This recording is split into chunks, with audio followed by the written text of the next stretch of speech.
Start.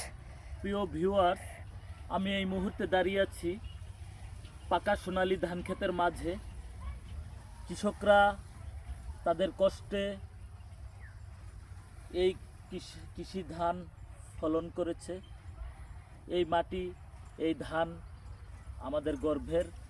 এই মাটিতে মিশে আছে বাংলার কৃষকের, হাজারো কৃষকের ঘাম, রক্ত।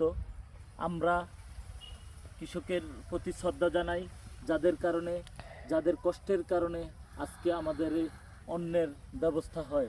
শ্রদ্ধা জানাই ওই সকল কৃষকদের যারা দিনরাত পরিশ্রম করে এই সোনালী ধান চাষাবাদ করে থাকে। আমরা আগামীতে ধানের শীষে ভোট দিয়ে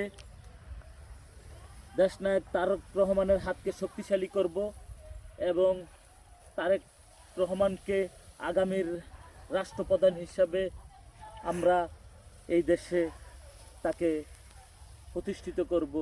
এই প্রত্যাশা করে আমি আমার বক্তব্য শেষ করছি। আল্লাহ হাফেজ।